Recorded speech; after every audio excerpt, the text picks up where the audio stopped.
sesi tanya jawab. Mohon disampaikan pertanyaan-pertanyaan yang disesuaikan dengan tema kita pada hari ini.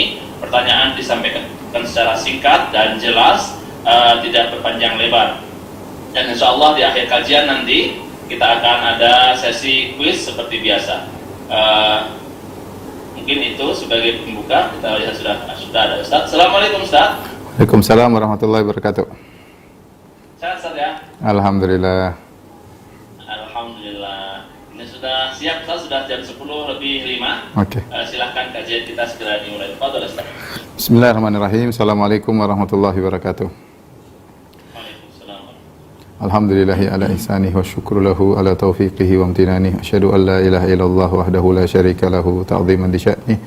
Wa asyhadu anna Muhammadan abduhu wa rasuluhu da'i ila ridwanih. Allahumma salli alaihi wa ala alihi wa ashabihi wa ikhwanih. Tidak diragukan lagi bahwasanya seluruh dakwah para anbiya adalah menyuruh kepada tauhid dan menjauhkan manusia dari segala bentuk kesyirikan, ya. Walaqad ba'atsna fi kulli ummatin rasulan an i'budullaha wajtanibut taghut. Sungguh kami telah mengutus bagi setiap umat seorang rasul yang setiap rasul tersebut menyeru sembahlah Allah saja dan jauhilah taghut. Oleh karenanya para rasul seluruhnya menyeru agar yang disembah hanyalah Allah semata. Sebaliknya dakwah yang selalu diserukan oleh syaitan dan iblis, ya, adalah agar orang-orang terjerumus dalam kesyirikan, ya. Dan inilah prioritas utama iblis, bagaimana agar manusia bisa menjadi pengikutnya dalam neraka jahanam, sehingga iblis berusaha menjerumuskan manusia dalam kesyirikan dengan berbagai macam model-modelnya, ya.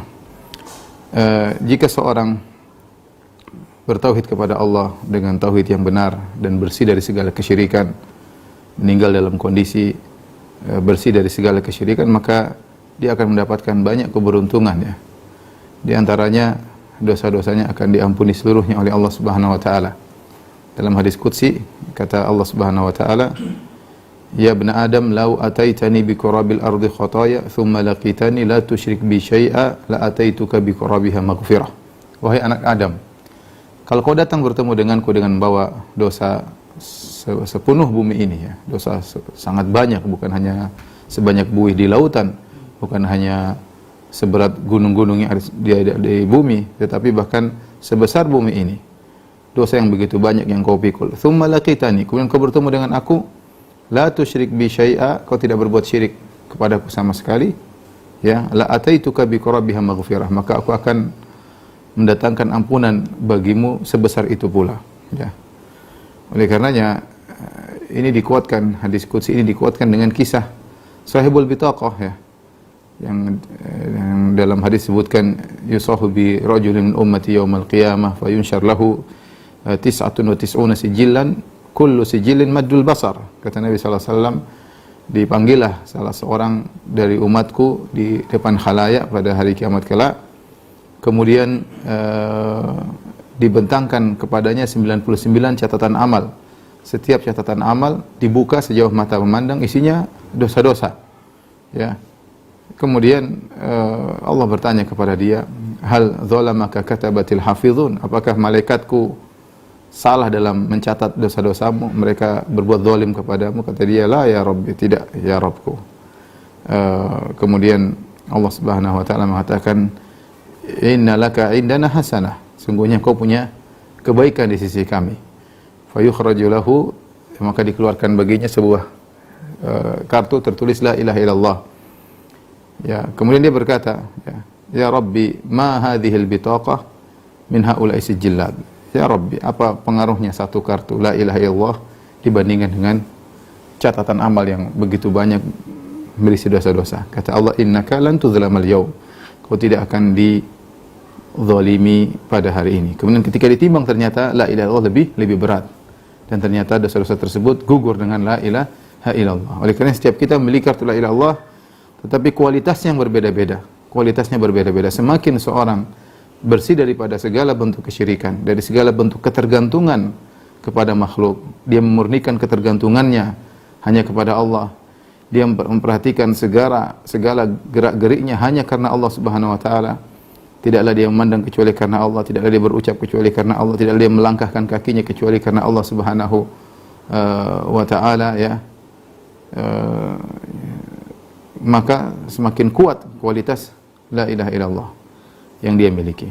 Menakjubkan, saya tadi baru baca perkataan seorang salaf yang bernama Al-Balkhi, dia berkata, ma khatautu mundu arba'ina sanah, ya, khutwatan illa lillah, ya, atau kama qala, dia mengatakan, aku semenjak 40 tahun aku tidak pernah melangkahkan kakiku kecuali karena Allah Subhanahu wa taala. Semenjak 40 tahun aku tidak pernah melangkahkan kaki kecuali karena Allah Subhanahu wa taala. Ini orang yang tauhidnya sangat kuat, dan ini akan menghancurkan dosa-dosa yang dia lakukan, karena cahaya tauhid begitu kuat membakar dosa-dosa yang dia lakukan. Oleh karenanya orang yang bertauhid dengan tauhid yang tinggi dan bersih dari segala kesyirikan akan diampuni dosa-dosanya. Demikian juga dalam hadis Mu'adz bin Jabal, di mana Rasulullah SAW berkata, wa haqqul ibad 'ala Allah, dan hak hamba kepada Allah, alla yu'adziba man la yusyriku bihi syai'a. Hak hamba terhadap Allah itu Allah tidak akan mengadab orang yang tidak berbuat syirik kepada Allah sama sekali. Jadi Allah tidak akan mengadab. Ini janji. Orang yang memurnikan tauhidnya, ya, kemudian dia berusaha semaksimal mungkin bersih dari segala ketergantungan kepada makhluk, ya, dia ibadahnya hanya kepada Allah Subhanahu wa taala, maka Allah tidak akan mengadabnya. Allah tidak akan mengadabnya. Demikian juga orang yang bertauhid, maka dialah yang akan mendapatkan syafaat terbanyak dari Nabi sallallahu alaihi wasallam pada hari kiamat kelak. Abu Hurairah pernah bertanya kepada Nabi sallallahu alaihi wasallam, "Ya Rasulullah, man as'adun nasi bi syafaatika yaumal qiyamah?" Ya Rasulullah, siapa orang yang paling bahagia mendapatkan syafaat pada hari kiamat? Yaitu dia mendapat syafaat yang banyak bagian dari syafaat Nabi sallallahu alaihi wasallam. Kata Nabi sallallahu alaihi wasallam, "Man qala la ilaha illallah khalisan min qalbihi," yaitu seorang yang mengucapkan la ilaha illallah ikhlas dari hatinya, ya. Yaitu dia benar-benar ikhlas, ya, jauh dari kesyirikan, murni hanya untuk Allah Subhanahu wa taala. Ya, demikian juga Nabi sallallahu alaihi wasallam menyebutkan, "Wa inni ikhtaba'tu da'wati syafa'atan li ummati yaumal qiyamah." Kata Nabi sallallahu alaihi wasallam, "Likulli nabiyyin da'watun mustajabah." Setiap nabi punya doa yang pasti dikabulkan. Ada doa nabi yang dikabulkan, nabi simpan untuk nabi minta pada hari kiamat kelak. Ini ikhtaba'tu da'wati, kata Nabi, aku simpan doaku tersebut, syafa'atan li ummati yaumal qiyamah, sebagai syafaat bagi umatku pada hari kiamat kelak. Wa hiya na'ilatun insyaallah man mata min ummati la yusyriku billahi syai'a. Dan syafaatku akan mengenai siapa saja dari umatku yang meninggal dalam kondisi tidak berbuat syirik kepada Allah Subhanahu wa taala. Dan ini adalah kabar gembira dari Nabi sallallahu alaihi wasallam. Maka banyak di antara kita atau sebagian kita yang dahulunya pernah terjerumus dalam berbagai macam kesyirikan, ya, baik syirik besar maupun syirik kecil, dan kita juga menjalani hari-hari kadang kita terjerumus dalam kesyirikan, ya. Tawakal terkadang bukan kepada Allah, tawakal kepada bos terkadang, tawakal kepada dokter terkadang kita beribadah karena ria, ingin dipuji, ingin disanjung. Banyak hal hari-hari kita lakukan kesyirikan. Tapi seorang berusaha ketika dia meninggal, semua itu bersih dari hatinya. Semua itu bersih dari hatinya. Karena kalau dia meninggal dalam kondisi bersih dari segala bentuk kesyirikan, maka tadi dosanya akan diampuni, tidak akan diadab oleh Allah Subhanahu wa taala, akan mendapatkan syafaat dari Nabi sallallahu alaihi wasallam. Bahkan kata para ulama, orang yang tauhidnya murni, dia akan masuk surga tanpa azab dan tanpa hisab. Ya.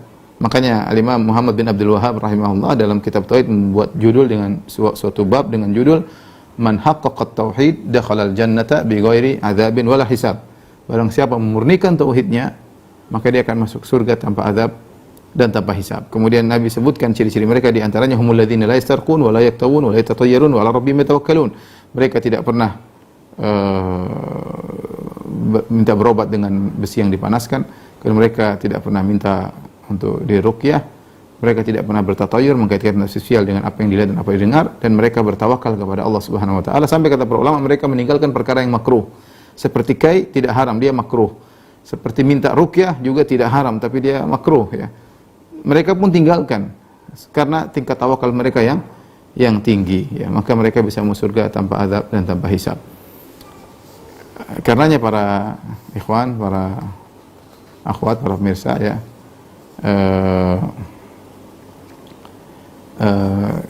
pengajian ukhuwah hijrah fillah, ya, kita akan menjelaskan pada kesempatan kali ini ya tentang jenis-jenis kesyirikan, ya. Jenis-jenis kesyirikan kita akan jelaskan pada kesempatan kali ini secara global ya. Sehingga para ikhwan bisa perhatikan, para akhwat, ya, para jamaah kajian Al-Ukhwah fil Hijrah. Kita akan jelaskan secara global, tidak secara detail, karena kalau kita jelaskan secara detail waktunya tidak cukup, dan sudah saya jelaskan dalam berbagai macam pengajian saya ya, tentang model-model kesyirikan, baik kesyirikan dalam tauhid al-uluhiyah, kesyirikan dalam tauhid ar-rububiyah, maupun kesyirikan dalam tauhid al-asma wa sifat ya.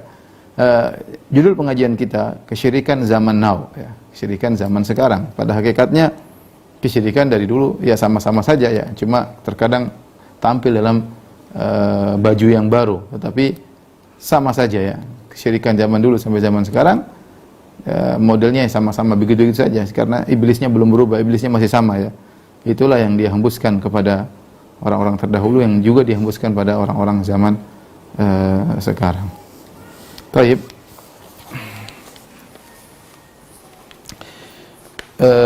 Sebelum kita membahas kesyirikan, kita akan membahas tentang tauhid ya secara global, karena kita akan bagi klasifikasikan kesyirikan berdasarkan pembagian tauhid tersebut ya.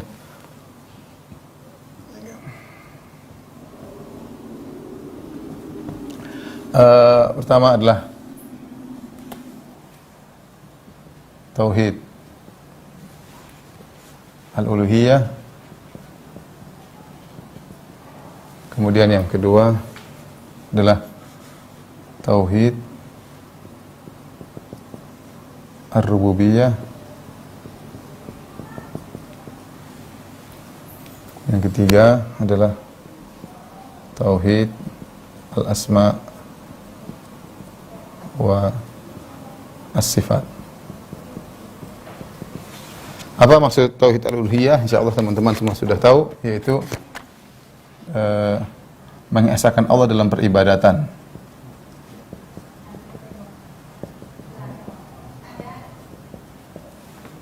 Dalam peribadatan. Dalam gampangannya, semua ibadah hanya untuk Allah. Semua bentuk ibadah hanya ditujukan kepada Allah.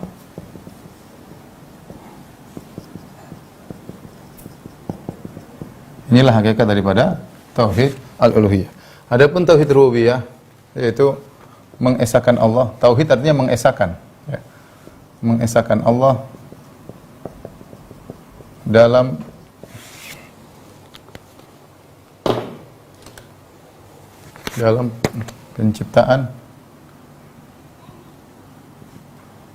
penciptaan, pemilikan,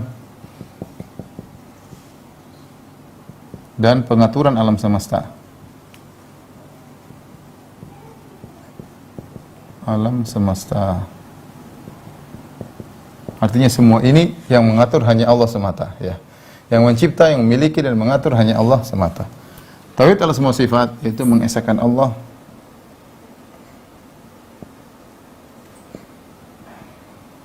dalam sifat-sifat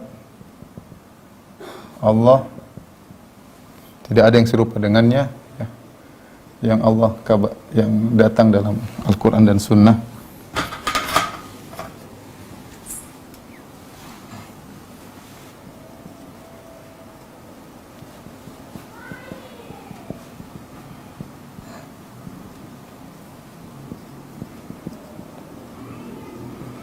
Yaitu tidak ada yang serupa dengannya.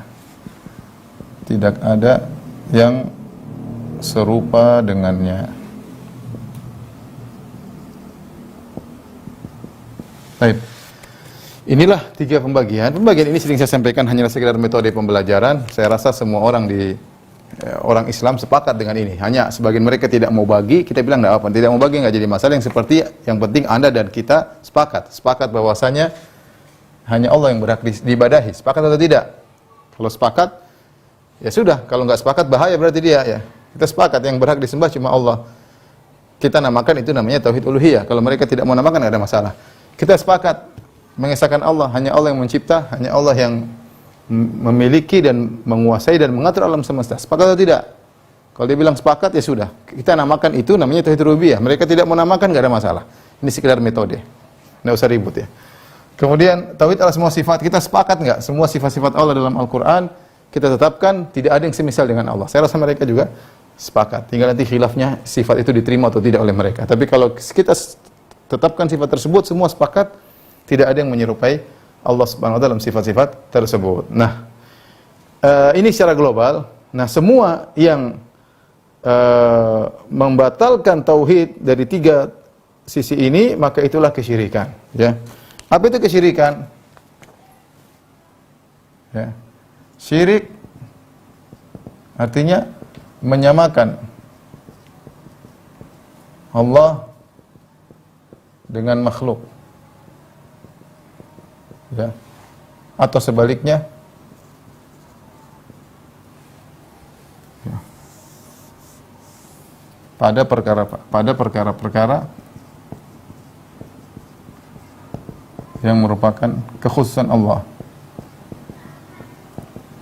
Kekhususan Allah. Ya. Ya, kekhususan Allah artinya tadi Allah yang berhak disembah, tidak boleh kita samakan ada yang juga disembah selain Allah. Hanya Allah yang mencipta, tidak ada kita boleh mengatakan ini kekhususan Allah, berarti ada juga yang mencipta selain Allah, berarti syirik. Jadi merupakan kekhususan Allah Subhanahu wa taala. Demikian juga sebaliknya.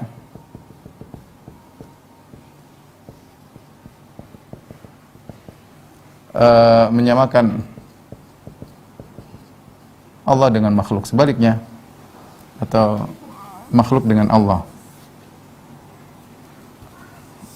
Jadi ini ya, Allah dengan makhluk atau makhluk dengan Allah sama saja ya, begini atau begini, nggak boleh. Baik, sekarang kita akan jelaskan syirik-syirik. Ya, ini makna syirik ya. Dan macam-macam syirik terbagi menjadi tiga, ya. Macam-macam syirik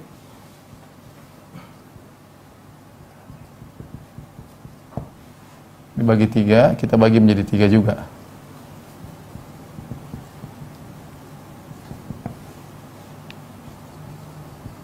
Yaitu syirik dalam uluhiyah, syirik dalam rububiyah, kemudian syirik dalam asma wa sifat.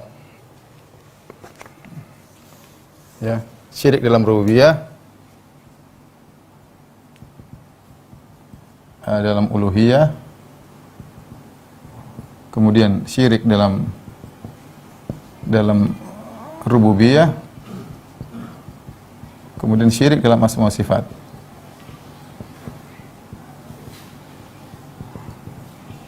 Baik, ini ya, kita akan sebutkan contoh-contoh kesyirikan sekarang. Dan itu sangat banyak ya. Mudah-mudahan papan tulisnya cukup ya. Contoh-contoh syirik ya.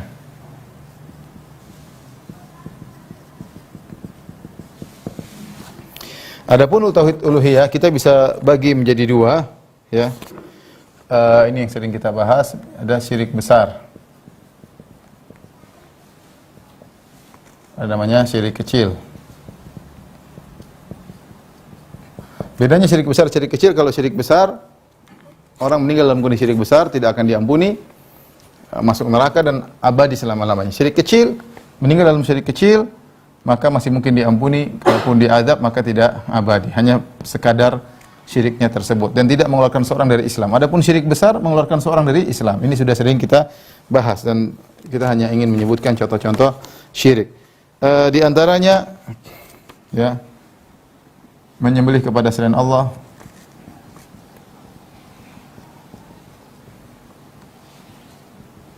sering misalnya menyembelih kepada jin ya, menyembelih kepada jin, dan ini sering dilakukan oleh sebagian masyarakat ketika mereka ingin bangun jembatan. Terkadang mereka menyembelih atau menanam kepala kerbau atau kepala kambing di sungai, atau mereka ingin bangun rumah, mereka potong kepala kerbau kemudian mereka tanam di bawah rumah. Saya pernah lihat sendiri, mereka ingin bangun rumah, mereka nyembelih, waktu yang saya lihat itu ayam ayam hitam ya, kemudian darahnya ditumpahkan di tanah. Ini semua adalah menyembelih kepada selain Allah dan inilah syirik akbar ya. Kata Allah Subhanahu wa taala, "Qul inna sholati wa nusuki." Katakanlah salatku dan sembelihanku hanya untuk Allah Subhanahu wa taala. Kata Nabi sallallahu alaihi wasallam, "Man dzabah la'anallah man dzabah li ghairillah." Allah melaknat orang yang menyembelih kepada selain Allah. Dan ini terkadang juga banyak terjadi di perdukunan. Dukun sering mempersyaratkan kalau ingin sembuh maka cari ayam ini, sembelih begini, dan untuk pengobatan lah macam-macam. Ini syirik menyembelih kepada selain Allah dan dia bukan syirik kecil, dia syirik akbar ya. Yang berikutnya berdoa kepada selain Allah.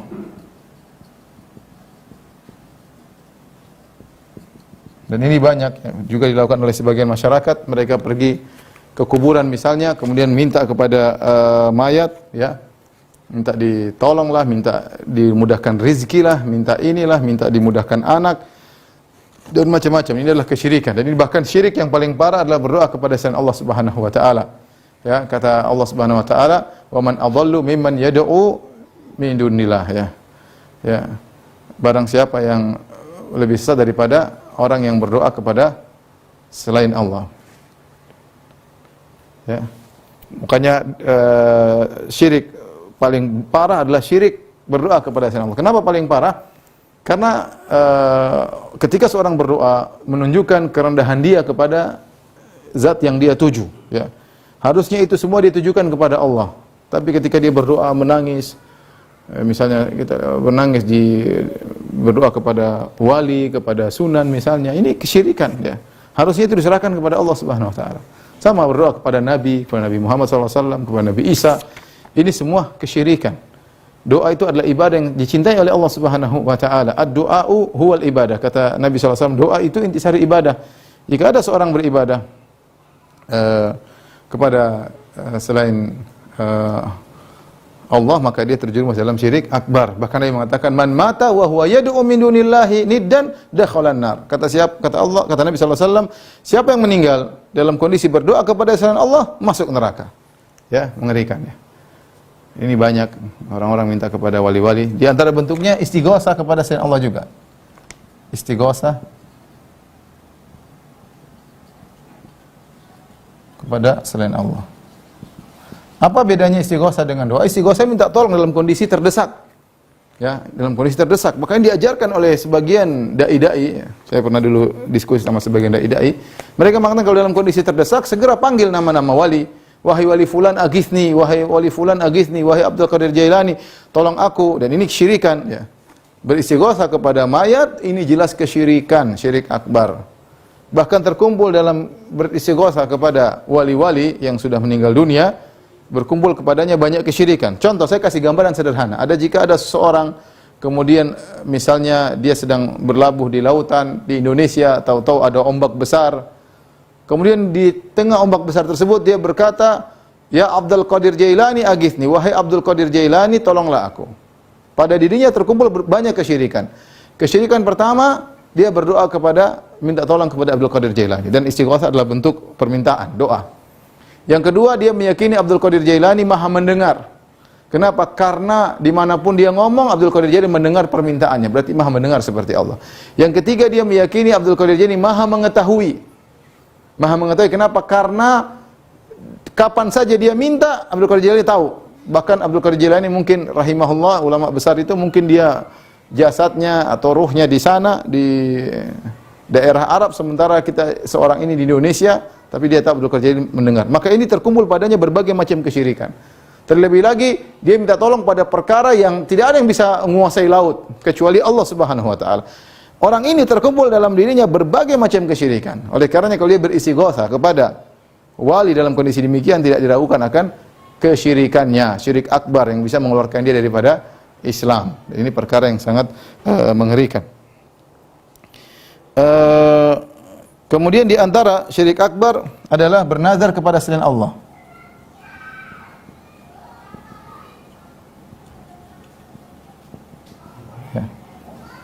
Bernazar, nazar adalah ibadah. Barang siapa bernazar kepada selain Allah, maka itu syirik akbar. Contoh, seorang kemudian mau ujian, dan ini dilakukan oleh sebagian orang, ya, mereka ingin ujian, kemudian mereka pergi ke kuburan wali fulan, dia mengatakan, "Saya bernazar kepada engkau wahai wali, kalau saya lulus ujian saya akan melakukan ini dan ini." Ya. Ya, sampai ada dulu yang bernazar kalau dia lulus dia akan berjalan berapa kilo. Bernazarnya kepada bukan kepada Allah, kepada wali. Ya, kepada wali. Padahal nazar adalah ibadah. Yufuna bin nadri wa yakhafuna. Ya. Jadi orang-orang di antara penghuni surga Allah puji mereka menunaikan nazar. Yaitu menunaikan nazar karena Allah Subhanahu wa taala, maka seorang tidak boleh bernazar kecuali hanya kepada Allah Subhanahu wa taala. Di antara bentuk kesyirikan, syirik akbar adalah minta perlindungan kepada jin. Isti'adzah, minta perlindungan kepada jin. Kata Allah Subhanahu wa taala dalam surat Al-Jin, wa annahu kana rijalun minal insi ya'udzuna birijalin minal jinni fazaduhum rahaqa. Sungguhnya dahulu ada sekelompok lelaki dari manusia minta perlindungan kepada sebagian lelaki daripada jin, fazaduhum rahaqa, maka semakin menambah kesombongan para jin tersebut atau semakin menambah kesesatan orang-orang tersebut. Jadi Allah menyebutkan antara kesyirikan terjadi di zaman jahiliyah adalah sekelompok manusia minta perlindungan kepada sekelompok jin. Bahkan disebutkan dalam buku-buku tafsir, yaitu dahulu orang jahiliyah kalau mereka pergi ke suatu lembah, kemudian mereka ketakutan, khawatir ada penjaga lembah tersebut mengganggu mereka jin-jin, maka dia berkata dengan suara lantang, na'udzu bi sayyidi hadzal wadi min sufahai qaumihi. Aku berlindung kepada minta perlindungan bi sayyidi hadzal wadi kepada pemimpin lembah ini, maksudnya di kalangan jin, min sufahai qaumihi, dari gangguan anak buahnya. Bayangkan, ya. Habis itu dia tenang. Habis itu dia tentram, dia tenang. Kenapa? Karena jin sombong tuh. Tuh manusia minta tolong sama saya. Anak buah jangan ganggu dia. Nah, tidak boleh. Ini syirik akbar. Iya benar, dia tenang enggak diganggu. Dia minta tolong sama jin. Hati-hati, ya. Pergi ke tempat yang gelap, ketakutan, dia bilang, "Ya, bos jin, saya minta tolong anak buah ya, maksudnya Pak RT jin di sini. Minta tolong anak buahmu jangan ada yang ganggu saya." Jinnya tambah sombong, kemudian dia tidur tentram, enggak ada yang ganggu. Itu syirik akbar, minta tolong kepada jin. Dan betapa banyak orang-orang seperti itu sekarang. Minta tolong punya pertemanan dengan jin, apalagi ada mahar-maharnya, ada syarat-syaratnya, ya, mengerikan. Di antara syirik akbar berkaitan dengan tauhid uluhiyah adalah sihir. Kenapa sihir termasuk syirik akbar? Karena dalam sihir biasanya ada pertolongan kerjasama dengan jin. Ya, ya. Ya ma'syaral jinni qad istamta'tum minal ins. Wa qala awliya'uhum minal jinni rabbana istamta'a ba'duna bi ba'din. Ya. Allah kumpulkan nanti pada hari kiamat kelak manusia dengan jin. Wahai manusia sekalian, wahai jin sekalian, kalian dahulu di dunia saling menyenangkan satu dengan yang lain, ya. Jin senang karena manusia mengikuti keinginannya dengan kasih sajian dan yang lainnya. Manusia senang karena jin bantu, ya, dengan sihir, dengan yang lainnya. Maka hati-hati, barang siapa yang melakukan sihir, maka ya telah gugur syahadatnya dan dia telah keluar dari Islam. Dan ayat tentang ini ada, hadis-hadisnya juga terlalu banyak. Dan ini sangat berbahaya. Oleh karenanya dalam Islam haddus sahir darbuhu bisayf. Ya, dalam Islam kalau ada ketemu seorang penyihir maka dipenggal kepalanya, ya. Karena dia kufur kepada Allah, yang dua dia mengganggu masyarakat. Dia mengganggu masyarakat, ya. Oleh karena disebut ada seorang di zaman sahabat, ada seorang penyihir, kemudian dia mempraktikkan sihirnya, dia penggal kepala orang, dia sambung. Dia penggal kepala orang, dia sambung. Sahabat ini ngelihat, maka dia cabut pedangnya, dia penggal kepala tukang sihir itu. Dia mengatakan, sambung kepalamu sendiri kalau kau bisa. Ya, enggak bisa. Maka matilah tukang sihir tersebut. Karenanya harusnya kita berharap pemerintah membuat undang-undang tentang para penyihir. Ya. Karena banyak orang terganggu dengan sihir dan dukun. Ya, karena mereka mengganggu rumah tangga orang, terkadang seorang jadi suudzon kepada orang lain, terkadang seorang nyantet orang lain. Harusnya ada hukumnya, karena ini kadang sampai mati, terkadang tidak kelihatan tapi sihir. Oleh karena orang seperti ini harusnya ditangkapin, karena mengganggu kenyamanan masyarakat. Selain mengajarkan kesyirikan juga mengganggu kenyamanan apa? Masyarakat, ya. Ada kawan jualan, ya, subhanallah. Jualan di satu tempat nggak laku-laku, kenapa? Diganggu. Ada yang ganggu dengan sihir, ya. Ganggu. Bayangkan jualan nasinya pakai rice cooker, setiap buka basi. Baru masak dibuka langsung basi. Nanti kalau mau laku dia harus datang, kemudian dia ruqyah dulu, baru nanti ada pendatang beli. Kalau dia nggak ruqyah, kayaknya nggak ada pendatang sama sekali, nggak ada pelanggan sama sekali. Tiba-tiba anak buahnya kemudian kerasukan. Ya, sebenarnya sihir luar biasa, masalah melakukan sihir untuk urusan duniawi, ya. Dan ini terjadi di masyarakat, ya. Oleh karenanya sihir ini, kalau ada tukang sihir harusnya dipenggal kepalanya, ya, karena telah membuat keresahan di masyarakat dan sangat berbahaya, ya. Sangat berbahaya, dukun dan tukang sihir. Bukan malah tukang sihir dan dukun dibangga-banggakan, dihormati oleh masyarakat. Ini kebalik, ya. Kebalik, harusnya ditangkapin kemudian kalau paling tidak dipenjarakan, kalau tidak dipenggal kepalanya, ya. Taib, ini diantara syirik-syirik akbar. Adapun syirik kecil, ya, termasuk tauhid uluhiyah, ya, adalah riya, ya. Kemudian sum'ah. Bedanya riya sama sum'ah adalah riya agar dilihat. Ini sejoli, agar didengar. Agar didengar-dengar, disebut-sebut, ya. Jadi melakukan ibadah cerita sana sini namanya sum'ah. Melakukan ibadah di-share, kemudian di-foto, kemudian di-share, ya, agar dilihat oleh orang namanya riya. Dua-duanya adalah dosa besar. Ini disebut dengan syirik kecil, bukan dia berarti dosa kecil. Disebut syirik kecil tapi dia dosa besar. Dan ini yang penyakit yang berbahaya menimpa banyak orang. Justru menimpa orang-orang yang memiliki kelebihan. Hati-hati para ustadz, hati-hati para dai, hati-hati para donatur, ya, hati-hati para panitia pengajian, hati-hati para DKM masjid, ya, hati-hati ketua majelis taklim. Kita beribadah bukan untuk dilihat atau untuk dipuji, untuk didengar. Karena kalau kita melakukan itu semua ternyata syirik kecil, ternyata kita ingin diakui, maka kita terjerumus dalam syirik kecil dan ibadah kita tidak diterima oleh Allah Subhanahu wa taala. Ini mudah-mudahan kalau yang dosa syirik besar insyaallah kita enggak. Allah semoga menjaga kita dan kita berharap kita juga dijaga oleh Allah dari dosa-dosa yang kelihatannya sepele tapi berbahaya. Ya, syirik, kemudian riya, sum'ah, ya. Kemudian di antaranya beramal akhirat untuk mencari dunia. Untuk mencari dunia.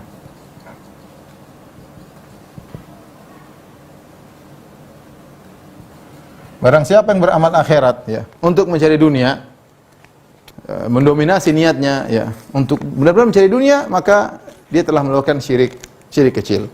Seperti seorang berdakwah niatnya untuk mencari dunia, itu yang mendominasi dia, maka itu syirik kecil.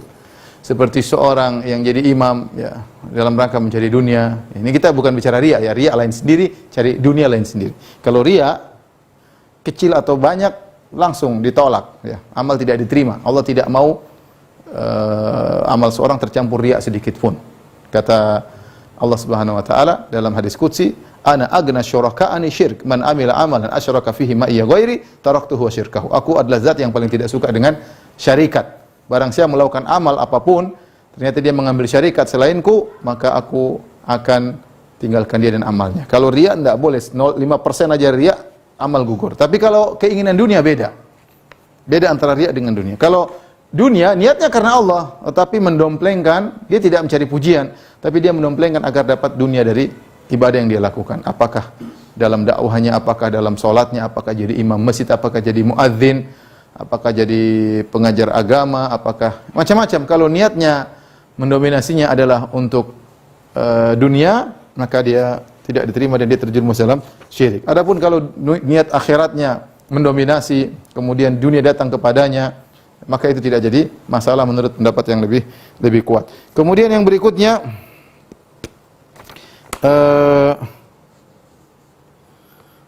adalah pakai jimat, ya.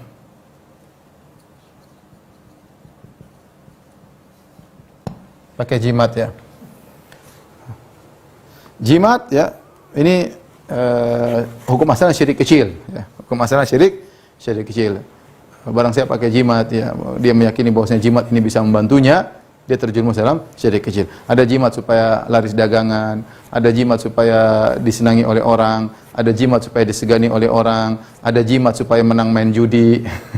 Main judi pakai jimat supaya apa? Menang. Jadi syirik plus dosa. Oh, jimatnya tulisannya nama Allah, sama, itu jimat ya. Jimatnya tulisannya ini tulisan Arab, itu jimat, hukum syirik ya. Kata Nabi SAW, inna ruqa wa tamaim wa tiwalat asyirk. Sungguhnya ruqyah, jampi-jampi, jimat-jimat, pelet adalah kesyirikan. Lupa tadi, di antara sihir ya, di antara syirik besar adalah ruqyah. Ya, ini berkaitan dengan minta pertolongan kepada jin. Ruqyah syirik ya. Ruqyah itu jampi-jampi. Jampi-jampi syirik. Ini juga syirik besar, bukan syirik kecil. Kalau kita meruqyah kemudian menyebut nama-nama setan, maka ini bukan syirik kecil, syirik besar. Jadi jimat juga adalah syirik kecil. Di antara syirik kecil adalah bertabarruk. Bertabarruk yang tidak syar'i. Seperti apa? Seperti bertabarruk kepada kuburan-kuburan ya, beri kuburan, kemudian musab-musabkan badan ya. Ini bahkan disinggung oleh Al-Imam Al-Ghazali ya. Dan ini adalah kebiasaan orang-orang musyrikin, bertabaruk kepada dinding-dinding kuburan, misalnya musab-musab ya di dinding kuburan ya. Seperti juga musab-musab masjid ya, masjid Nabawi, kemudian musab-musab ini enggak boleh. Ini tidak pernah disyariatkan dalam Islam ya. Kemudian ngambil sorban, musab-musab ya, ini enggak boleh juga ya. Sama sebagian seperti orang Syiah kemudian mengambil bertabaruk dengan pasir di kuburan orang soleh, ini juga adalah syirik ya, enggak boleh ya. Intinya tabarruk yang ada tersebar, kalau tidak ada dalilnya maka dia adalah syirik kecil. Kenapa dia syirik kecil? Karena dia mengambil sebab untuk mencari keberkahan yang Allah tidak pernah beri sebab dalam zat tersebut ya. Kalau kita bertabarruk dengan makan 7 butir korma di ajwa tiap pagi, oke. Bertabarruk dengan zam-zam, oke. Bertabaruk dengan buah zaitun, oke. Ya. Tapi kemudian ke batu, kemudian usap batu, ambil pasir di kuburan, bahkan dijadikan obat ya. Rebut-rebutan ambil pasir di kuburan, bahkan makan pasir tersebut. Ini adalah syirik, ini tidak diperbolehkan. Meyakini bahwasanya pasir di kuburan adalah berkah, makin adalah kesyirikan.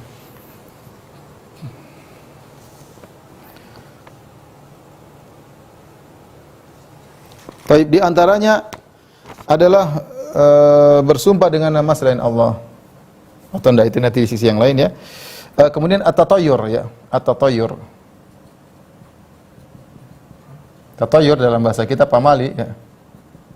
Ini juga sangat tersebar di tanah air kita dan bentuknya sangat banyak, yaitu mengkaitkan nasib baik, nasib buruk dengan suatu yang dilihat, dengan suatu yang didengar, dengan angka tertentu, dengan hewan tertentu. Ini tersebar di masyarakat ya. Yang paling banyak misalnya masalah angka 13 ya. Tidak ada pesawat kursinya nomor 13, enggak ada ya. Enggak ada. Kemudian misalnya lift juga enggak ada nomor 13 ya. Ya, bukan karena bangunannya cuma lantai 8, memang lantainya banyak, tapi tahu-tahu lantai 11 langsung loncat lantai 15. Intinya nomor 13 dihilangkan ya. Sama seperti lift juga tidak ada angka 4. Nanti angka 1, angka 2, angka 3, 3A, kemudian 5. 4 enggak ada ya. Tahu-tahu 3 kemudian 3A. Apa musuhan mereka dengan angka 4 saya juga tidak tahu. Nanti kalau kita punya anak-anakmu ada berapa? Ada 3. Loh kok ada 4? Ini nomor 1, ini nomor 2, nomor 3, nomor 3A ya. Ini nomor anak saya nomor 3A ya. Mana ada berapa? Ya. Ada 14 loh. Kok 14 itu cuma ada 13 ya. Nomor 12 langsung loncat nomor 14. Anak 13 tidak boleh. Ya ini semua adalah khurafat dan tidak masuk akal ya. Sama seperti bertatoyur dengan burung hantu. Kalau ada burung hantu dianggap bawa kesialan ya. Sebagian kawan justru burung hantu dimanfaatkan untuk menghilangkan hama ya. Burung hantu dipelihara untuk menghilangkan hama di kebunnya ya. Jadi yang menganggap burung hantu itu mendatangkan nasib sial itu adalah tatoyur ya. Dan di Indonesia sangat banyak tatoyur. Sangat masing-masing daerah punya tatoyur sendiri. Masing-masing daerah punya tatoyur sendiri. Pernah ada kawan pergi satu daerah, dia dikasih makan. Menurut keyakinan orang tersebut, dia harus makan walaupun sedikit. Kalau dia enggak makan, ya bukan kaitannya ini masalah adab atau enggak adab. Kalau dia enggak makan nanti datang kesialan. Jadi harus makan. Meskipun sudah kenyang harus makan, meskipun sedikit. Syarat supaya tidak pamali. Ini aneh keyakinan seperti ini ya. Kalau bilang, aduh saya sudah siapkan, kita adabnya kita makan, tapi keyakinan kalau tidak dimakan berarti akan mendatangkan kesialan, inilah namanya tatayur. Sama seperti juga dilakukan oleh sebagian masyarakat, meyakini bahwasanya setiap hari Rabu pertama, minggu pertama pada bulan tertentu adalah Rabu sial. Ya, mereka menganggap hari tertentu adalah hari sial, maka harus melakukan ritual tertentu untuk menolak kesialan tersebut. Ada yang menganggap hari Rabu sial, maka mereka bikin sholat namanya sholat Rebu Wekasan. Ini adalah tatayur, kesyirikan yang dihadapi dengan sholat yang bid'ah. Sudah keyakinannya syirik, ditambah dengan sholat yang bid'ah yang disebut sholat Rebu Wekasan. Sama sebagian mereka meyakini hari Selasa, ini sebagian orang, kata mereka dulu nenek moyang mereka hari Selasa mendapatkan musibah, maka mereka setiap hari Selasa mereka melakukan suatu wirid tertentu. Sehingga setiap Selasa dianggap sial. Ini juga tatayur, salah ya. Apakah kemudian nenek moyangmu kena musibah hari Selasa, kemudian Selasa semuanya sial? Enggak ada diajarkan dalam syariat seperti ini ya. Tidak ada hari kecuali ada kesialan bagi setiap orang. Kalau begitu berarti setiap hari kita wiridan ya. Jadi akhirnya mereka ingin menolak kesialan tersebut, terjerumus dalam keyakinan syirik, ditolak dengan wirid bid'ah. Syirik plus bid'ah, dan terjadi di sebagian masyarakat ya. Taib, ini kira-kira ya, yang bisa kita sampaikan sedikit. Taib, kita lanjutkan tentang syirik dalam tauhid ar-rububiyah. Syirik dalam tauhid ar-rububiyah. Ini juga tidak sedikit, banyak juga ya. Ini agak lebih sulit, tolong perhatikan.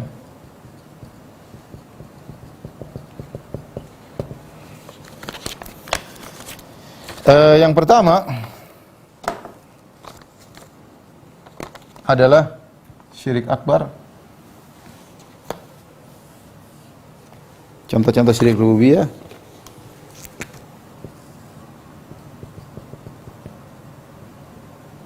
Syirik akbar. Kemudian yang kedua ya, syirik kecil. Syirik kecil. Adapun syirik akbar berkaitan dengan tauhid rububiyah banyak ya, seperti pertama meyakini pencipta berbilang. Padahal kita tahu Allah Maha Esa ya, berbilang.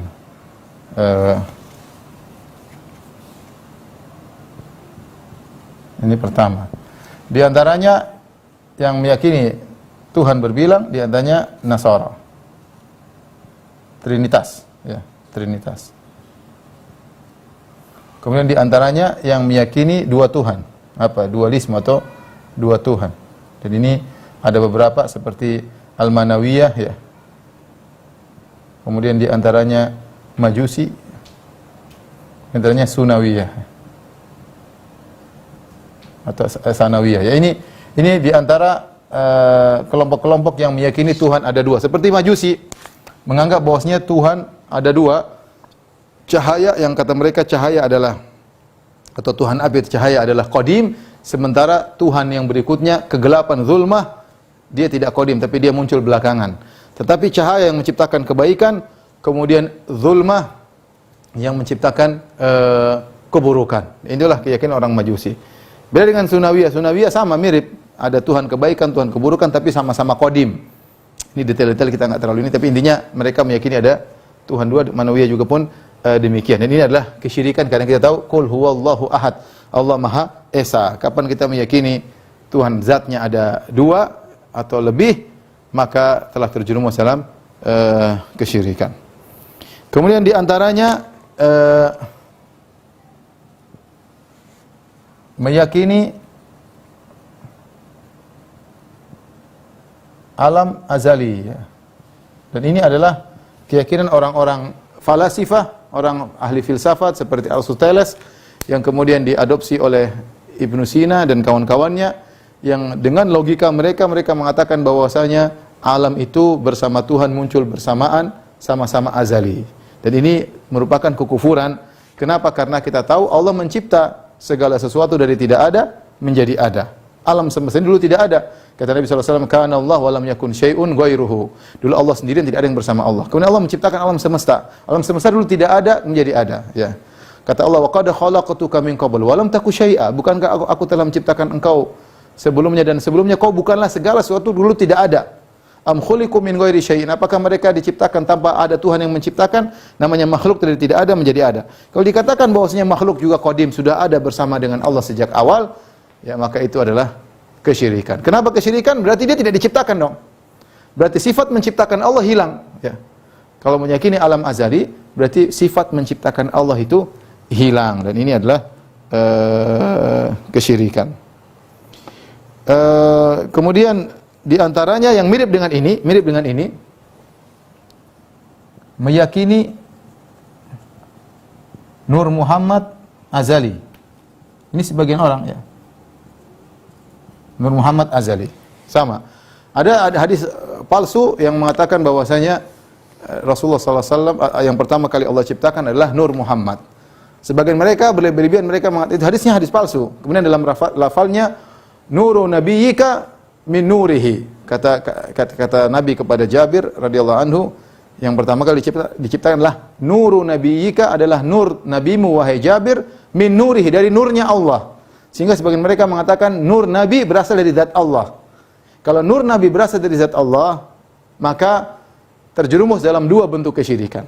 Kesyirikan pertama berarti cahaya Allah terbagi, sebagian untuk Allah, sebagian untuk makhluknya. Inilah kesyirikan. Dan ini adalah kesyirikan. Berarti Tuhan berbilang. Yang kedua, meyakini nur tersebut qadim. Karena nur tersebut berasal dari zat Allah, dan zat Allah qadim, azali. Dan ini sufiyah yang berlebih-lebihan dan terjerumus dalam syirik akbar ketika meyakini bahwasanya nur Nabi berasal dari nur Allah Subhanahu wa taala, dalam artian nur Nabi berasal dari zat Allah. Inilah syirik akbar.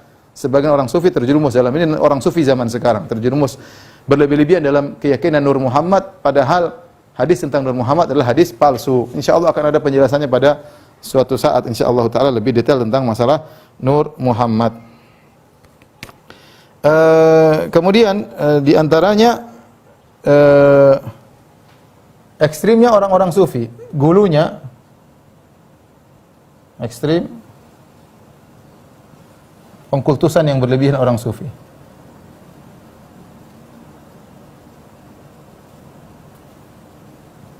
Seperti apa? Seperti contoh, mereka mengatakan Abdul Qadir Jailani diberikan kun oleh Allah Subhanahu wa taala. Kalau dia bilang kun fayakun, jadi maka jadilah. Dan ini menunjukkan bahwa si Abdul Qadir Jailani mampu mengatur alam semesta. Kenapa? Dia diberikan kun, mampu menciptakan, mampu yang lainnya. Ini kesyirikan, ya. Tidak ada yang diberi kun oleh Allah Subhanahu wa taala. Nabi Muhammad SAW saja tidak pernah diberi kun, ya. Semuanya tidak ada pernah dikasih kun. Tahu-tahu Abdul Qadir Jailani rahimahullah dianggap, ya, telah diberi kun. Kalau dia bilang kun, maka fayakun. Ini syirik akbar, meyakini Abdul Qadir Jailani telah diberi kun oleh Allah Subhanahu wa taala. Sama sikap mereka yang berlebih-lebihan, seperti sebagian mereka mengatakan al-wali yakhluq.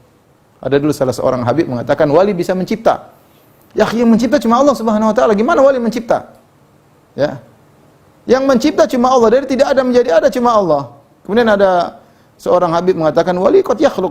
Wali mungkin bisa mencipta karena telah memiliki karomah yang tinggi, wali bisa mencipta. Ya, saya kadang-kadang heran lihat orang sufi seperti itu. Otak mereka taruh di mana? Bagaimana mereka sampai berlebihan seperti ini?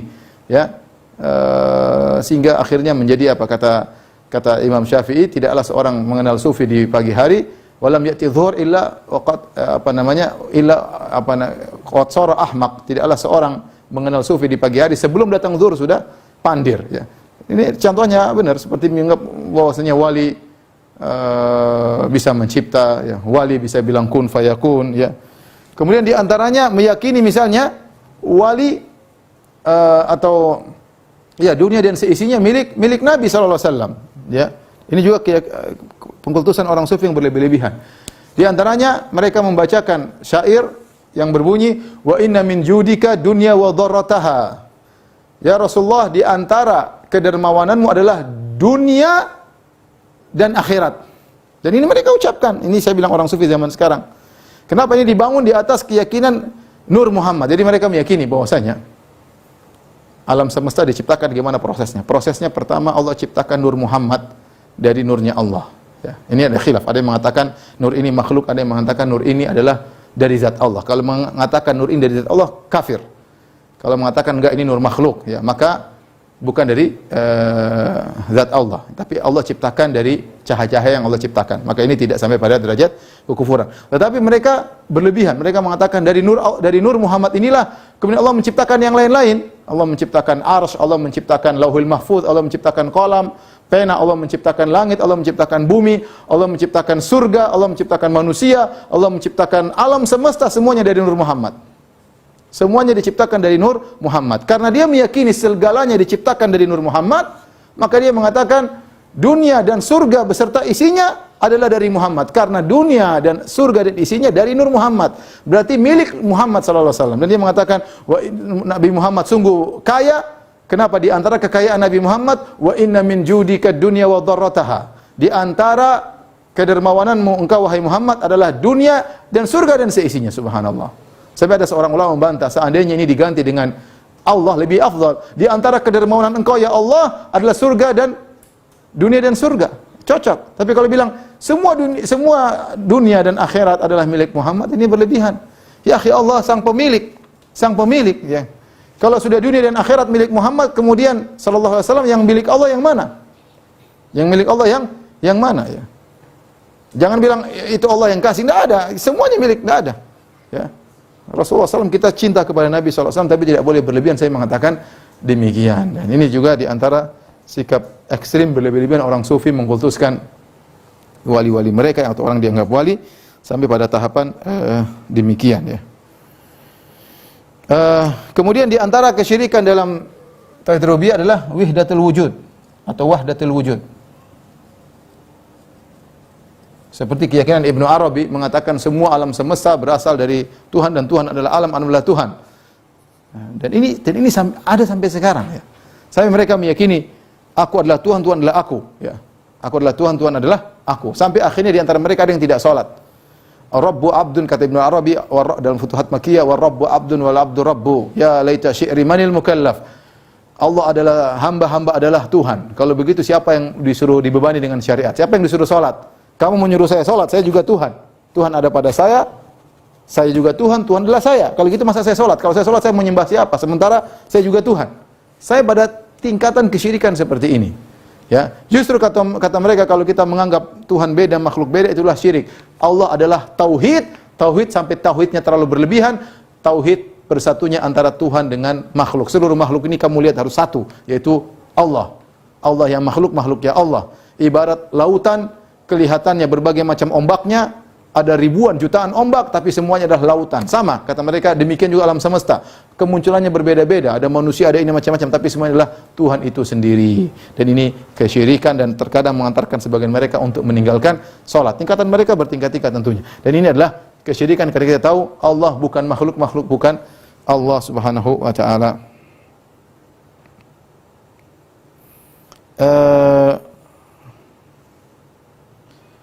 Kemudian diantaranya meyakini ada pengatur selain Allah.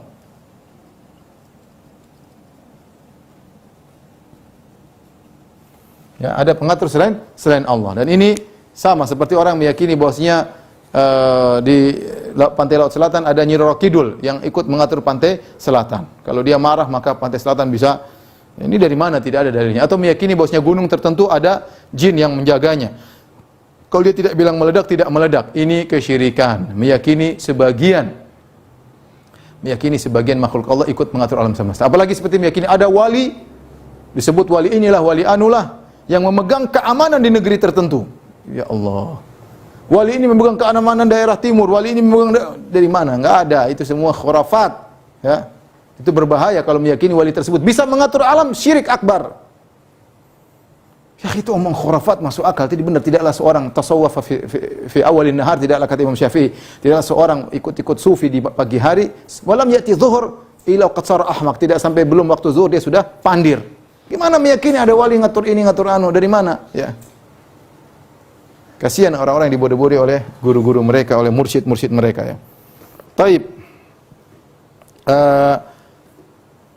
Kemudian di antara juga yang berkaitan dengan syirik dalam tauhid rububiyah adalah ya berhukum dengan selain Allah, dengan selain hukum Allah, dengan meyakini ya sama dengan hukum Allah. Sama, kalau orang yang berhak membuat hukum cuma Allah Subhanahu wa taala. Inil hukmu illa lillah. Yang mengatur hukum semuanya, ya baik hukum syar'i ya maupun hukum kauni, semua yang berhak membuat hukum cuma Allah semata melalui lisannya Rasulullah sallallahu alaihi wasallam. Barang siapa yang berani-berani menyatakan saya juga bisa bikin hukum selain hukum Allah, hukum saya sama dengan hukum Allah, maka dia telah berbuat dalam kesyirikan, dalam syirik tauhid ar-rububiyah. Karena di antara keyakinan dalam tauhid rububiyah adalah meyakini yang berhak membuat hukum di alam semesta hanyalah Allah Subhanahu wa taala, ya. Maka barang siapa, saya ingatkan, barang siapa yang buat hukum dan dia merasa hukumnya sama dengan hukum Allah, apalagi merasa lebih baik daripada hukum Allah, maka jelas dia keluar dari Islam. Syirik, dia melakukan apa? Kesyirikan dalam tauhid rububiyah. Kata Allah Subhanahu wa taala, "Wa man lam yahkum bima anzalallah fa ulaika humul kafirun." Barang siapa tidak berhukum dengan hukum Allah, maka mereka adalah orang-orang kafir. Maka hati-hati, seorang jangan ngaku-ngaku bisa bikin hukum seperti hukum Allah, merasa hukumnya sama dengan hukum Allah, apalagi meremehkan hukum Allah, merasa hukumnya lebih hebat, maka dia terjerumus dalam kesyirikan, dalam syirik tauhid rububiyah. Tapi berkaitan dengan syirik tauhid rububiyah, tapi syirik kecil, di antaranya ini juga sudah sering kita bahas, tapi kita ulangi lagi, seperti apa? Bersumpah dengan nama selain Allah. Dengan nama selain Allah. Kata Nabi SAW, man halafa bi ghairillah faqad asyrak. Barang siapa bersumpah dengan selain Allah, maka telah berbuat syirik. Ini syirik yang termasuk rububiyah karena dia mengagungkan selain Allah. Ya, sehingga barang siapa bersumpah dengan nama selain Allah, maka dia telah melakukan kesyirikan. Seperti mengatakan demi Nabi, demi Ka'bah. Ini syirik, syirik kecil tapi bukan syirik besar. Contoh misalnya menyandarkan nikmat kepada selain Allah. Kepada selain Allah. Kalau bukan dokter itu mungkin saya sudah meninggal dunia. Kalau bukan bos itu mungkin saya sudah miskin. Kalau bukan polisi mungkin saya sudah dicuri. Kalau bukan, ini enggak boleh. Harusnya kita bilang kalau bukan karena Allah kemudian dengan sebab polisi itu. Kalau bukan karena Allah kemudian dengan sebab bos saya. Kalau bukan karena Allah kemudian dengan sebab teman saya. Baru Abang mengatakan kalau bukan, dan kita tidak bohong karena memang itu sebab yang benar-benar. Kalau bukan polisi saya mungkin sudah ditangkap, sudah dipukul sama penjahat. Benar, tapi tidak boleh kita mengucapkan gitu. Karena kita justru dalam kondisi kita bersyukur kepada Allah, kita ingat Allah, bukan malah ingat polisinya. Allah yang mengirim polisi tersebut untuk bisa menolong kita. Maka harusnya ucapannya kalau bukan karena Allah, kemudian dengan bantuan polisi. Adapun mengatakan kalau bukan karena polisi, maka ini syirik kecil, ya. Kemudian juga di antaranya menyatakan karena Allah, atas kehendak Allah dan kehendakmu. Masya Allah wa syi'ta misalnya. Atas kehendak Allah, ya, dan kehendak fulan. Ini enggak boleh juga, ya. Kehendak si fulan atau kehendak Nabi, tidak boleh. Semuanya terjadi atas kehendak Allah Subhanahu wa taala, ya. Kemudian di antaranya protes kepada takdir Allah dengan berkata seandainya, ya. Ini juga Nabi melarang, ya. Wa in asabaka syai' fala taqul law anni fa'altu kadza lakana kadza wa kadza. Kalau kau tertimpa dengan suatu musibah, jangan kau berkata seandainya aku tadi begitu, seandainya kemarin aku begini, tentu tidak begini. Ini tidak boleh, namanya protes kepada takdir Allah Subhanahu wa taala. Ini adalah termasuk pengurang tauhid ar-rububiyah, ya.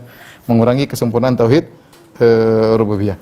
Di antara juga mencela masa. Di antaranya mencela angin. Ya. Kenapa? Karena masa dan angin tidak ada yang mengatur kecuali Tuhan. Seorang mengatakan, kata Allah Subhanahu wa taala dalam hadis qudsi, yu'dhini ibni Adam yasubud dahar wa ana dahar uqallibul laila wan nahar. Anak Adam menggangguku dengan mencela masa. Aku yang membolak-balikkan masa. Masa itu apa? Masa tidak melakukan apa-apa. Waktu hanya adalah sarana untuk menggulirkan segala amal perbuatan manusia. Kenapa Anda mencela masa? Ya. Waktu tidak perlu dicela. Yang dicela adalah kita-kitanya ini yang pelaku dalam masa tersebut. Ya, makanya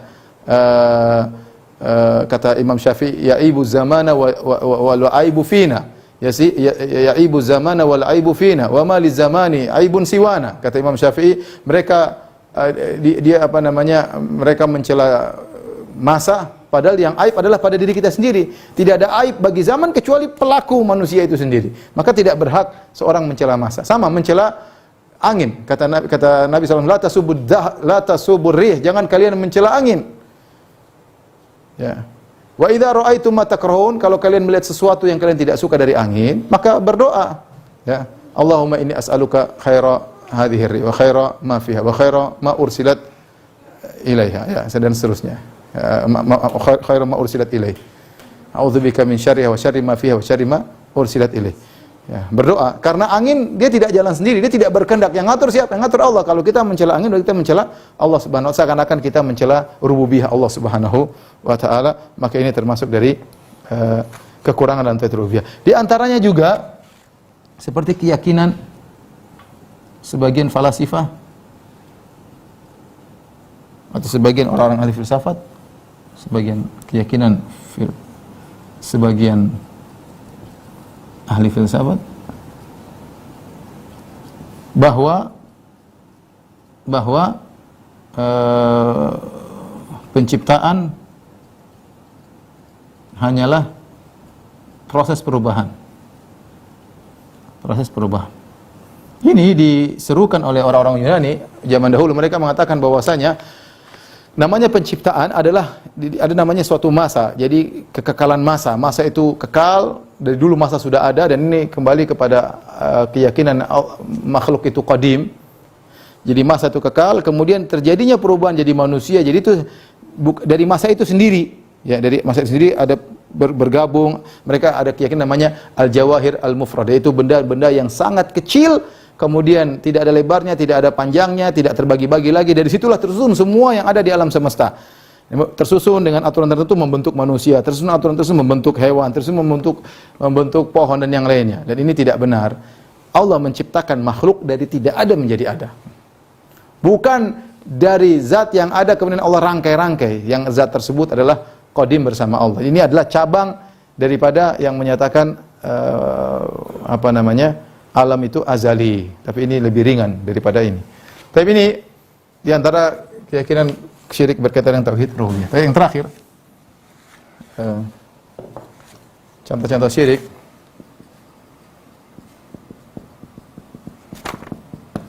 Ya. Seperti meyakini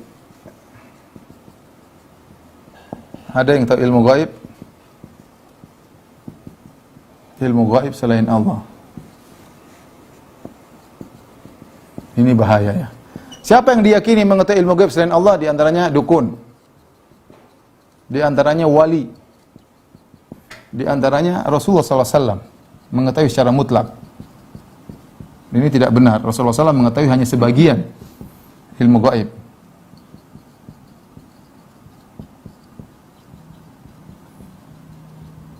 Di antara yang dibacakan dalam syair-syair tatkala mereka bermaulid, di antaranya wa inna min judika dunya wa dharrataha, ya. Wa inna min judika, tadi sudah kita jelaskan, sebagian mereka salah paham tentang syair ini. Min judika dunya wa dharrataha. Wa min ulumika ilmal lauhi wal qalami. Artinya di antara kedermawanan engkau wahai Muhammad dunia dan akhirat. Dan di antara ilmu wahai Muhammad ilmu lauhil mahfuz dan pena. Ya akhi, bagaimana Nabi dibilang mengetahui ilmu lauhil mahfuz? Ini syirik. Tidak ada yang tahu kecuali Allah Subhanahu wa taala. Tidak ada yang tahu kecuali Allah Subhanahu wa taala. Ya. Mereka ternyata bukan cuma gulu kepada Nabi. Demikian juga orang-orang Syiah terhadap imam-imam mereka, ya. Imam-imam orang-orang Syiah. Sama dalam buku-buku mereka seperti Al-Kafilul Kulaini, mereka meyakini juga imam mereka tahu ilmu gaib. Mereka tahu kapan mereka mati. Mereka tahu macam-macam lah. Kalau tidak mati, tidak jadi mati. Masya Allah. Ini semuanya lah hak Allah Subhanahu Wa Taala. Allah yang Maha mengetahui segalanya. Ya. Lebih parah lagi, wali. Ya. Kalau kita baca dalam sebagian biografi wali fulan, setiap hilal dibukakan tentang bagaimana nasib manusia seluruhnya setiap hilal bulan tertentu. Oh, Allah kasih tahu. Dari mana ini khurafat. Ya. Sampai ada ceramah di YouTube juga, ada seorang habib bercerita bahwasanya ada orang tahu neraka atau masuk surga, kelihatan di jidatnya, oh ini masuk neraka, oh ini masuk surga. Dia bisa tahu. Subhanallah. Ya. Tahu ilmu gaib. Bagaimana nasib orang ini surga neraka, dia tahu semuanya. Dari mana? Apakah ada dalilnya Allah kasih tahu? Oh, ini karomah, ini. Ya, jangankan Nabi aja tidak tahu. Ketika Nabi SAW menjenguk Utsman bin Maz'un radhiyallahu ta'ala ketika meninggal dunia, maka ada seorang Ummul Ala radhiyallahu ta'ala anha memuji. Dia mengatakan, syahadati anna Allah qad akramak. Wahai Utsman bin Maz'un, aku bersaksi bahwasanya Allah telah memuliakan engkau. Apa kata Nabi? Mama yudrik, dari mana kau tahu? Dari mana kau tahu Allah telah memuliakan dia? Nabi bilang, ya. Nabi tidak tahu ini masa depan. Nabi dikasih tahu sebagian orang, seperti mubasysyirina bil jannah, 10 orang Rasulullah ini si fulan di surga, ini si fulan. Tapi tidak semua Nabi dikasih tahu. Ini lebih hebat daripada Nabi. Siap lihat orang, oh ini neraka, oh ini surga, ini neraka, ini surga. Ya akhi, kita yang waras dikit lah, ya.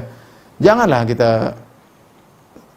kita sayang, kita cinta kepada wali-wali Allah, tapi jangan berlebih-lebihan pada mereka. Belum kalau kita sudah bahas wali gila, lebih gila lagi pembahasannya. Kemudian di antara kesyirikan dalam tauhid asma sifat, ia meyakini dukun tahu ilmu gaib. Yang tahu ilmu gaib cuma Allah Subhanahu wa taala. Dukun tahu ilmu gaib dengan berbagai macamnya. Ada dukun yang tahu ilmu gaib dengan melihat apa? Garis tangan. Saya dulu pernah diramalnya. Oh, Firanda garis tanganmu lurus. Wah, ini berarti nanti gini-gini langsung. Garis tangan cuma satu, istrinya satu gitu maksudnya. Macam-macam orang. Nanti lihat lagi oh ada ini tanda lahir. Oh, ada pantatnya ada tompel hitam. Oh, ini berarti tanda begini. Ini dari mana seperti ini? Tentang masa depan diramal dengan garis tangan, dengan tompel hitam, dengan bulan kelahiran, bintang ini, bintang anu. Ini semua kesyirikan. Yang tahu ilmu gaib cuma Allah Subhanahu wa taala. Allah menyuruh Nabi berkata, "Qul la amliku li nafsi naf'an wala dharran illa ma syaa Allah, wa law kuntu a'lamul ghaiba lastakthartu minal khair." Katakanlah ya Muhammad, aku tidak menguasa kebaikan dan keburukan pada diriku. Kalau aku tahu ilmu gaib, aku akan melakukan banyak kebajikan. Nabi tidak tahu ilmu gaib. Istrinya saja ketinggalan dalam hadisatul ifk, Aisyah Nabi tidak tahu. Istrinya dituduh berzina sebulan, Nabi tidak tahu benar berzina atau tidak sampai Allah kasih tahu. Istrinya kalungnya hilang, Nabi SAW tidak tahu di mana kalung tersebut. Ini bicara lagi masa depan, ya. Maka jangan kita berlebih-lebihan, ya. Jadi siapa yang meyakini dukun tahu masa depan, maka dia telah kafir. Kata Nabi SAW, "Man ata kahinan aw arrafan fasaddaqa bima yaqul faqad kafara bima unzila ala Muhammad." Barang siapa yang datang kepada dukun atau para tidak normal, membenarkan apa yang dia katakan, maka dia telah keluar atau dia telah kafir kepada Al-Qur'an yang diturunkan kepada Nabi Muhammad sallallahu alaihi wasallam, ya. Jadi kita harus jauhi syirik berkaitan asma sifat. Di antara tadi meyakini, tadi saya singgung, meyakini wali maha mendengar, ya.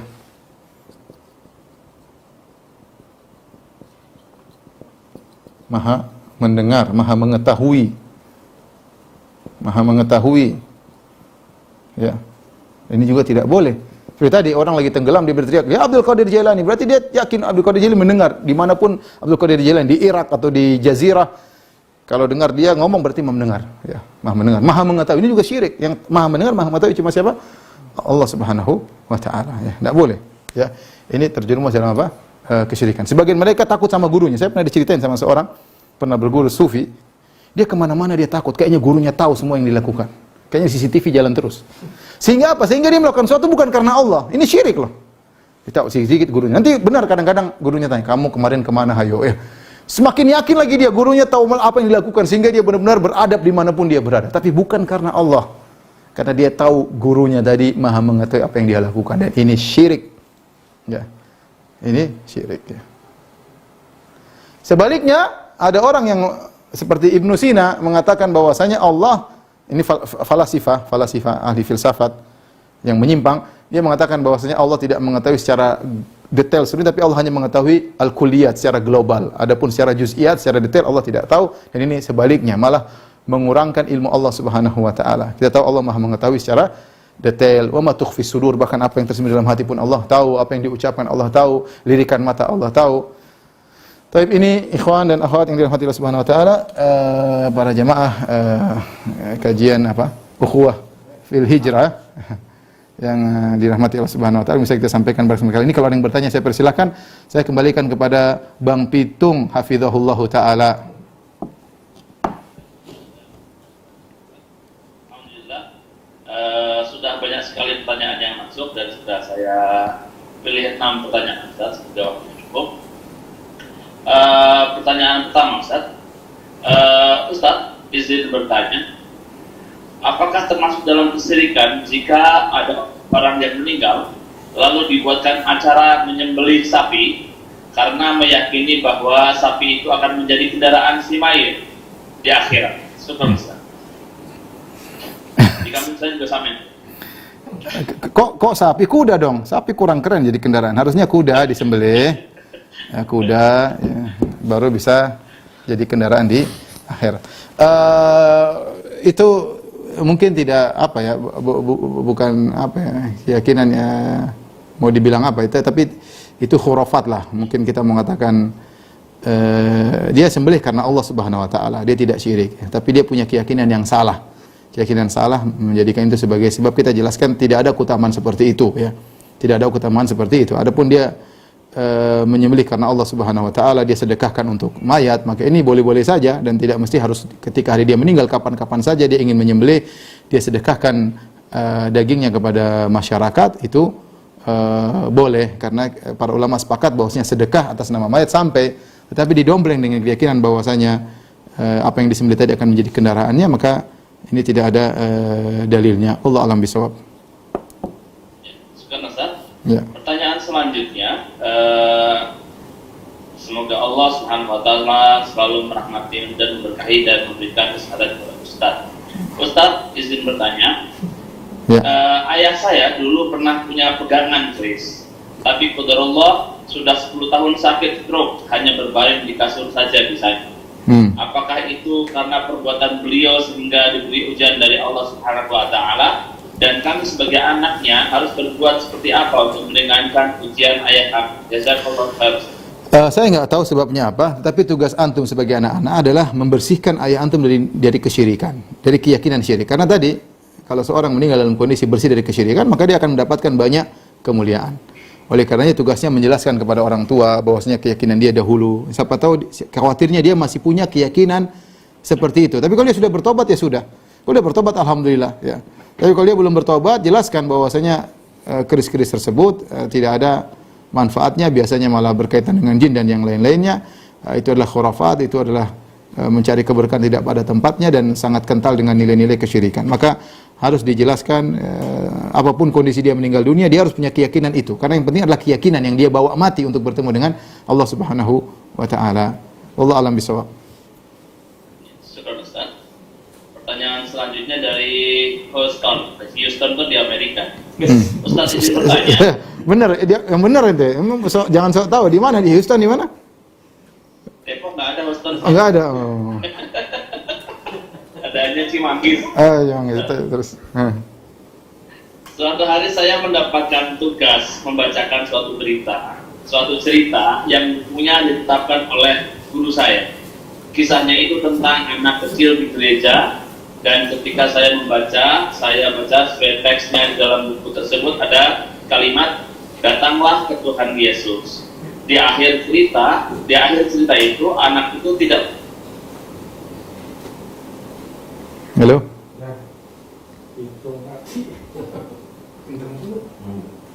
Enggak. Bang Pitung. Ulang Bang Pitung. Dari jauh, dari Houston jadi Houston.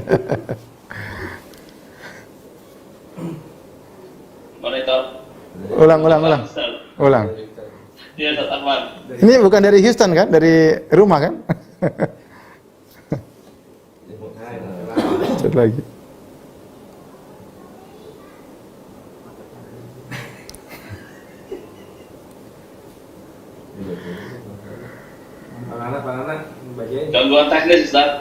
Bang Pitung paketnya habis, paketnya habis. Biasanya tukang bagi-bagi paket.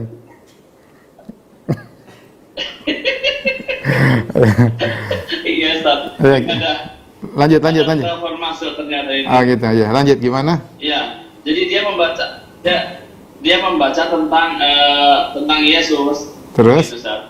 Apakah dia termasuk syirik ketika dia membacakan cerita tentang Yesus itu?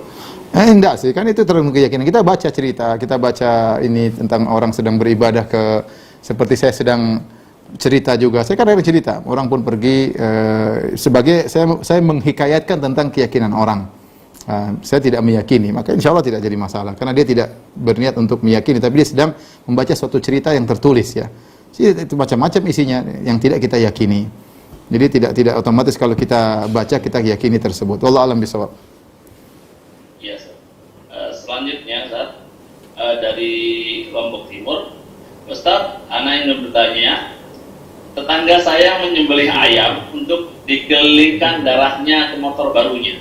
Jadi darahnya dikelilingin ke motor barunya agar dia selamat menggunakan motor tersebut. Pertanyaannya, bagaimana hukumnya jika saya memakan lauk ayam itu? Jika tetangga saya memberikan anak lauk tersebut, ayam yang tadi, Ustaz. Lihat, kalau dia memotong ayam karena Allah Subhanahu wa taala, tapi niatnya agar untuk tabarruk tadi atau untuk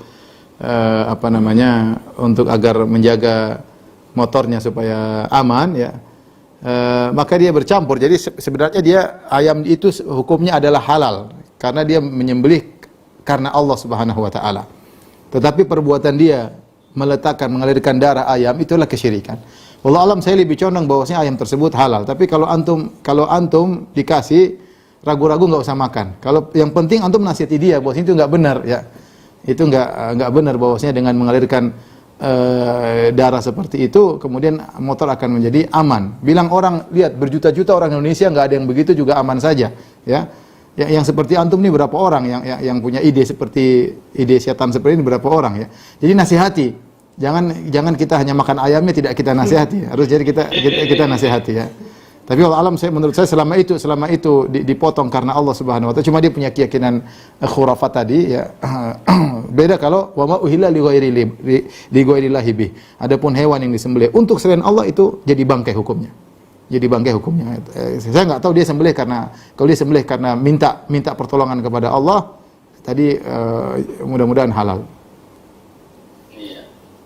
Sekarang Ustaz, ini pertanyaan selanjutnya banyak sekali dilakukan oleh masyarakat Indonesia, termasuk kami di kampung juga hampir semuanya melakukan pertanyaan selanjutnya.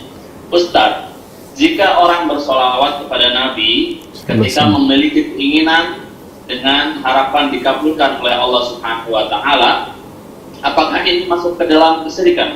Enggak, ini amal soleh, bertawasul. Kita boleh bertawasul dengan amal soleh ya, agar doa kita dikabulkan. Di antaranya bertawasul dengan salat, bertawasul dengan solawat, bertawasul dengan baca Quran. Boleh, nggak ada masalah. Jadi tidak mengapa aja. Karena memang kita bertawasul dengan amal soleh ya. Iya. Jadi jatuhnya ke tawasulnya, Ustaz. Iya, tawasul amal soleh ya. Nabi, Ustaz. Bukan, kalau minta kepada Nabi baru syirik. Tidak, kita bertawasul minta kepada Allah dengan banyak bersalawat kepada Rasulullah sallallahu alaihi wasallam. Baik, Ustaz. Ini pertanyaan selanjutnya tragis, Ustaz. Ustaz, untuk mendatangkan jodoh, saya diminta oleh Ustaz untuk akikah. Akikah sudah saya lakukan. Lalu katanya, jodoh pun harus dibeli dengan sedekah.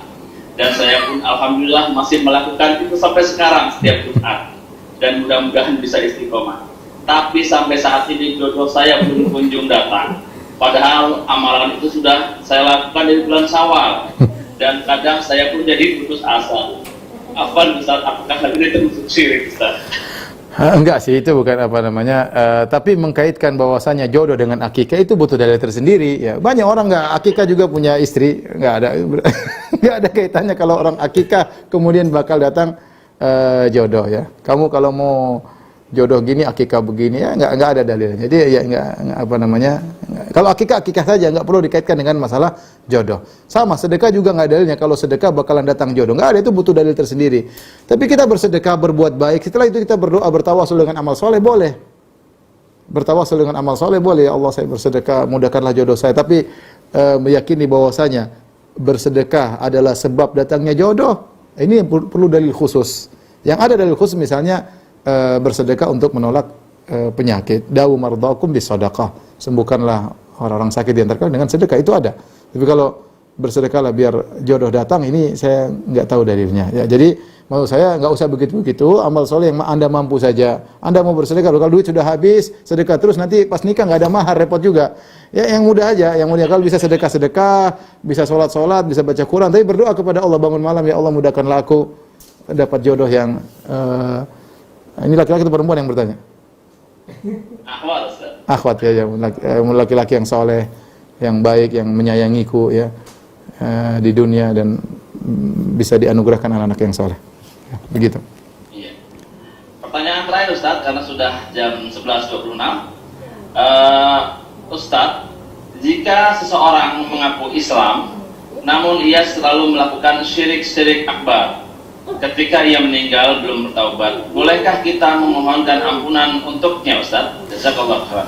Kalau ada, kita nggak tahu, orang terkadang terjerumus dalam kesyirikan, apalagi zaman dahulu. Mereka tidak ngerti kesyirikan, itu terbukti banyak orang. Mereka menyangka bahwasanya minta kepada penghuni kubur itu bukan syirik. Tidak terbukti dalam benak mereka syirik. Mereka nggak tahu. Ya, bahkan mereka diajarin caranya kalau biar mudah untuk dapat dikabulkan, minta kepada itu penghuni kubur, itu adalah wali Allah, minta lewatin macam-macam, dan ada yang menyebarkan syubhat tersebut ya. Seandainya dia dahulu melakukan benar-benar jahil, kalau zaman sekarang sulit kita mengatakan jahil karena banyak orang, ilmu sudah tersebar, ya sudah dengar dakwah tauhid. Tapi kalau zaman dulu kita bicara misalnya 20 tahun lalu, orang-orang masih banyak orang tidak ngerti, yang berdakwah tauhid jarang-jarang, maka sebab kejahilan itu ada saja ya. Kita boleh berdoa kalau kita ragu dia posisinya seperti apa, karena dalam kondisi demikian maka kita boleh berdoa dengan mentakli, kita mengatakan, ya Allah kalau dia muslim ampunilah dia, ya Allah kalau dia muslim angkatlah derajatnya, ampunilah dosa-dosanya. Jadi boleh seperti itu karena kita tidak tahu dari akan hakikat dia. Tapi di penghujung, Bang Pitung dan kawan-kawan sekalian, saya ingatkan bahwasanya kita harus berhati-hati dengan namanya segala bentuk kesyirikan. Tetapi juga peringatan berikutnya, tidak serta-merta juga kita mudah-mudah mengatakan ini syirik ya. Tanyalah kepada ahlul ilmu, tanyalah kepada ustadz ya. Kalau kita khawatir, dia tinggalkan. Adapun menyatakan ini syirik, ini bukan, maka ini perlu ditanyakan kepada ustadz ya. Tidak sembarang kita memvonis perbuatan dikatakan syirik. Karena ada dosa-dosa atau bid'ah-bid'ah, dia mungkin dosa, dia mungkin bid'ah, tapi tidak sampai pada derajat kesyirikan. Karena syirik ini lafal yang mengerikan. Tapi intinya kita harus hati-hati. Segala hal yang meragukan sebaiknya kita tinggalkan. Demikian saja para ikhwan dan akhwat yang dirahmati Allah Subhanahu wa taala. Semoga Allah menjaga diri kita, menjaga tauhid kita, mematikan kita dari tauhid dan jauhkan kita dari segala dosa-dosa kesyirikan, dan diwafatkan dalam kondisi mengesahkan Allah dengan tauhid yang murni dan sempurna. Wabillahi taufiq wal hidayah. Assalamualaikum warahmatullahi wabarakatuh. Waalaikumsalam warahmatullahi wabarakatuh. Jazakumullahu khairan katsiran. Kami ucapkan kepada Ustaz Firanda Dirja dan seluruh tim yang bertugas. Di sana ada Bang Hari, ada Bang Kemal, dan semua teman-teman yang ada di sana. Semoga Allah memberikan pahala dari seluruh susah payah antum untuk memberikan